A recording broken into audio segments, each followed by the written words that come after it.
Assalamualaikum warahmatullahi wabarakatuh. Halo teman-teman, perkenalkan nama saya Laili Maula.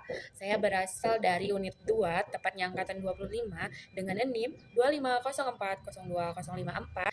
Nah, di video kali ini kita akan membahas tentang identifikasi Bryophyta di kawasan Universitas Samudra. Apa aja sih yang ada di kawasan Universitas Samudra ini? Untuk materi kali ini, Leli ngambilnya dari salah satu jurnal dosen yang mengajar di Prodi Pendidikan Biologi nih, yaitu Ibu Sri Jayanti.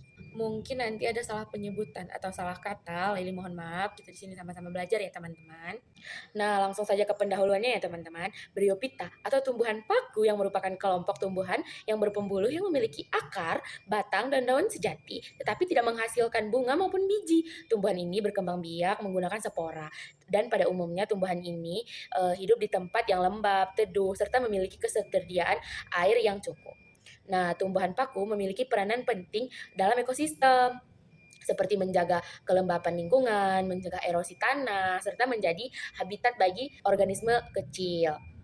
Oleh karena itu, penelitian mengenai keanekaragaman tumbuhan paku diperlukan karena untuk mengetahui jenis-jenis apa aja sih yang terdapat pada wilayah itu. Nah, khususnya Universitas Samudra nih, teman-teman. Dari penelitian ini bertujuan untuk mengidentifikasi spesies Bryophyta yang terdapat di Universitas Samudra atau di lingkungannya ya, teman-teman. Yang kedua itu mengetahui jumlah famili tumbuhan paku yang ditemukan.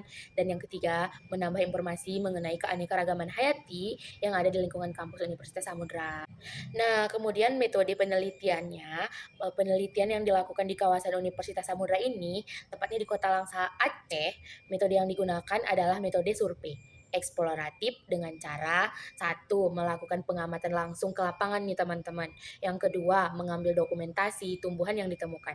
Yang ketiga, mengidentifikasi spesies berdasarkan ciri-ciri, morfologi, kelompok bentuk daun, batang, dan sorus atau kumpulan sporigium penghasil spora nih teman-teman. Nah, hasil dari penelitian ini, berdasarkan hasil penelitian, ternyata ditemukan ada 14 spesies tumbuhan paku yang tergolong ke dalam 9 famili. Apa aja sih spesies yang ditemukan itu? Yang pertama ada Pyrosia piloceloides, Goniopel bium percusum, Novron levis exaltata, Rosumra adianthropis, Lygodium flexosum, Lygodium palmatum, Lygodium microphyllum.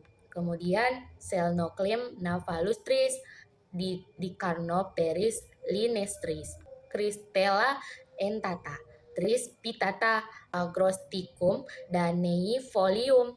Nah, keanekaragaman spesies ini menunjukkan bahwa kawasan Universitas Samudra kondisi lingkungan yang cukup baik yang mendukung dalam pertumbuhan Bryophyta atau tumbuhan paku.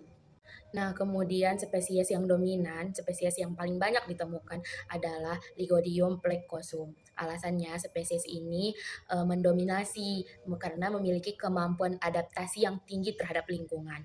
Kemudian dapat tumbuh pada berbagai kondisi tanah.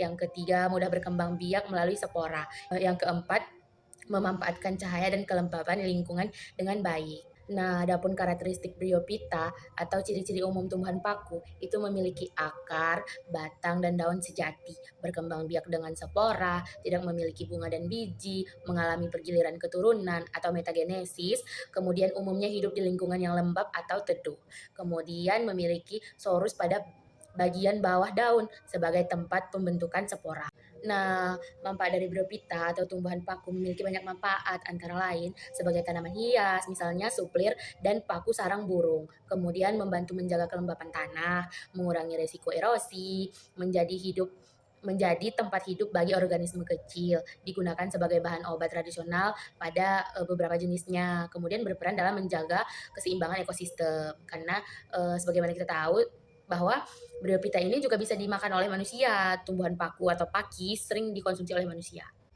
Nah, kesimpulannya, hasil penelitian ini menunjukkan bahwa kawasan Universitas Samudra memiliki keanekaragaman tumbuhan paku yang cukup tinggi. Ditemukan 14 spesies yang berasal dari 9 famili. Spesies dominannya adalah Logodium plecosum. Keberadaan berbagai jenis tumbuhan paku ini menunjukkan bahwa lingkungan kawasan Universitas Samudra masih mendukung pertumbuhan dan kelestarian keanekaragaman hayati.